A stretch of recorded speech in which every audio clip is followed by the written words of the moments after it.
निरात महाराजनी मुरलीदास महाराजनी तुलसीराम महाराजनी घनश्याम राम महाराजनी कृष्णदास महाराजनी महाराजनी भगुराम महाराजनी आवेला हरे गुरु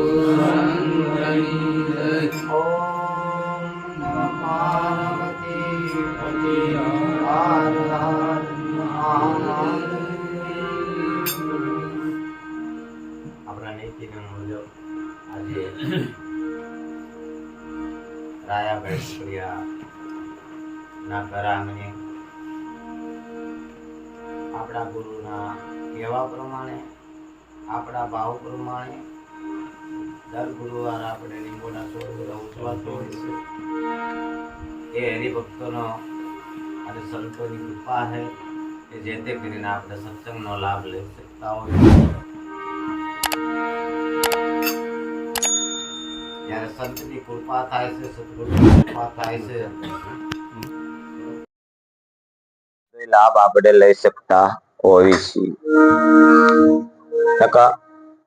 લાખો કરોડો જીવો છે પણ લાભ લઈ શકતા નથી.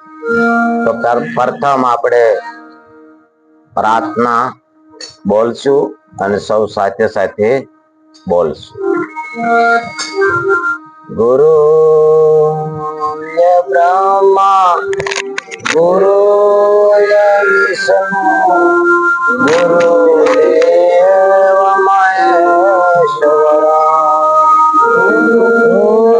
સાક્ષાત બ્રહ્મ તસ્મૈ શ્રી ગુરુદેવ નમો નમઃ.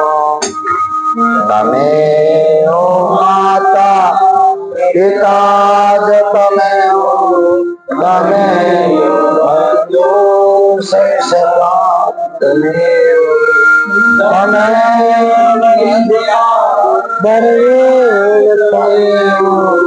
તમે સર્વે મમ દેવ.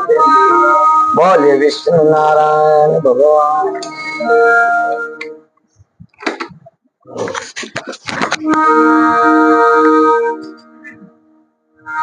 નિરાત બાપુએ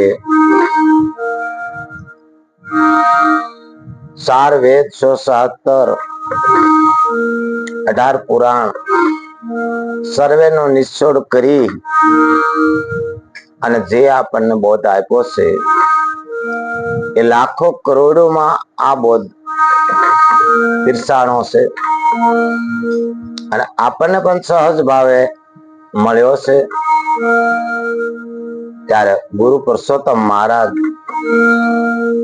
લાલજી મહારાજ માથે જયારે દયા કરી છે, કૃપા કરી છે અને ગુરુની કૃપા વિના કોઈ સમય આપ બળે આપણે કોઈ પણ ભજન કરી શકતા નથી. ગુરુની કૃપા જયારે હશે તો જ આપણું ભજન કરી શકશું. ગુરુની કૃપા પુરુષોત્તમ મહારાજની કૃપા થઈ અને લાલજી મહારાજને જે બોધ આપ્યો એનો અનુભવ થયો છે. તારા અનુભવ થયા પછી લાલજી મહારાજ એ અનુભવ સર્વેની સમક્ષ રજૂ કર્યો છે. ત્યારે લાલણ જેને આત્મ નહીં ઓળખાયા એ તો મીઠા જગતમાં આયા. લાલણ જઈને આત્મ નહીં ઓળખાય. દેવને દુર્લભ એવો આ દેહ છે એનો વિચાર ન લાયા. જ્યારે જીવ છે એ શિવનો અંશ છે પણ એને માયાનો પડદો લાગતા પોતાનું સ્વરૂપ ભૂલ્યો છે. તારે એને આ વિચાર નથી લાગ્યો. એટલે લાલજી મહારાજ કહે છે કે લાલણ જેને આત્મ નહીં ઓળખાયા એ તો મીઠા જગતમાં આયા. દેવને દુર્લભ એવો આ દેહ છે એનો વિચાર નો લાયા. મનુષ્ય દેહ મળ્યો અતિ મોંઘો, આ ફોગટ જલમ ગુમાયો.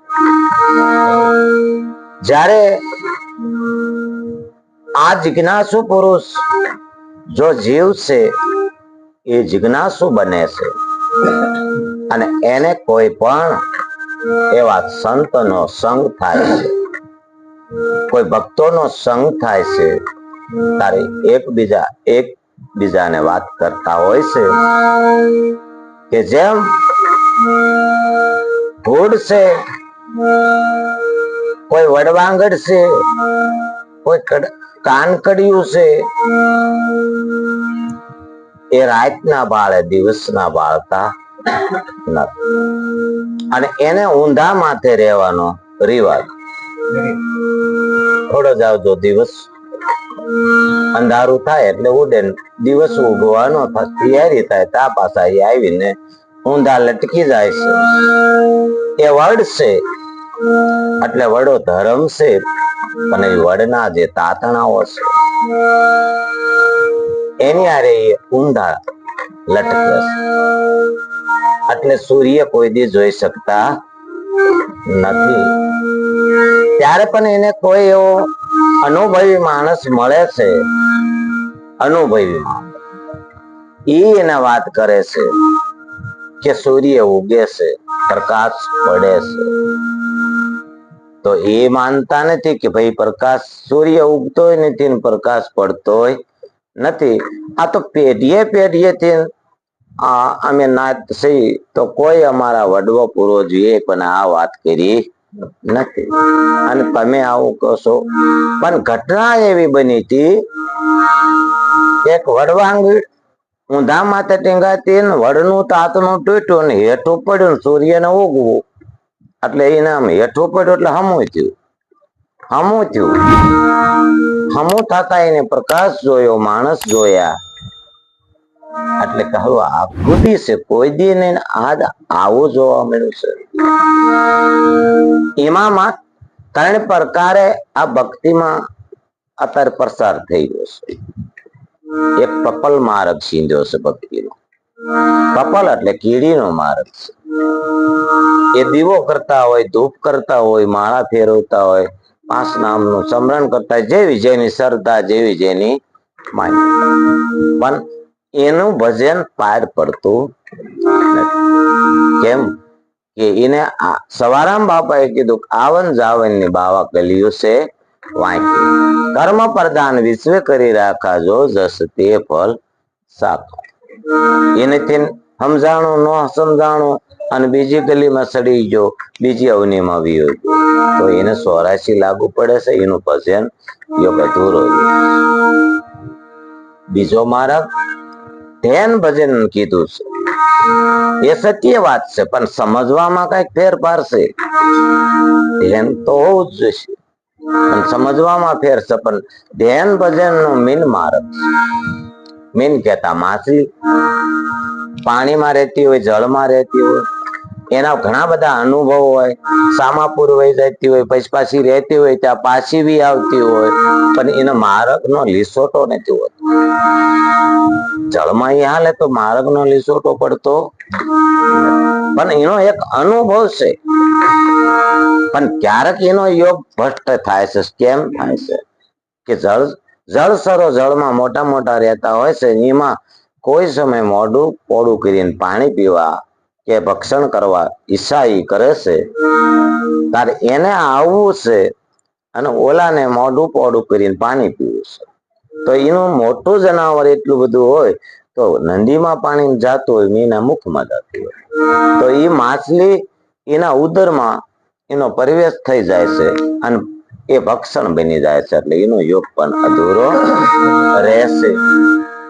ત્રીજો ભક્તિનો માર્ગ એ જ્ઞાન માર્ગ છે અને જ્ઞાન માર્ગ એ વિહંગ માર્ગ છે. વિહંગ એટલે પક્ષી, એ ગગનમાં હાલતું હોય છે, પણ એને કોઈ દી એક્સિડન્ટ થવાનું કોઈ પાસે રહેતું નથી. એટલે લાલજી મહારાજ ને અનુભવ થયો પોતાને, પણ આ અનુભવ એવો થયો કે જે મહાપુરુષે વાત કરી છે એ વાતનો તમારે ને મારે દરેકને ઉપદેશ આપણે ભલે લીધો, એમાં આપણે સમજાણું છે, ઘણું સમજાણું છે, પણ હજી આપણે અભ્યાસ કરવો પડશે. દિન પ્રતિદિન અભ્યાસ. અને આ આપણે ભેગા થાવી, ગુરુવારે થાવી, દસમે થાવી, સોતે થાવી, બીજે થાવી, આ બધા બેઠકો કરવાની આવે છે, ધર્મ સભાઓ ભરવાની આવે છે, શિબિરો રાખવાની આવે છે. અને મહાપુરુષ એ આપણને અભ્યાસ કરાવવા માટે કર્યું છે. અને આ અભ્યાસે પોતે પોતાનું જ પણ કલ્યાણ થાય છે. એટલે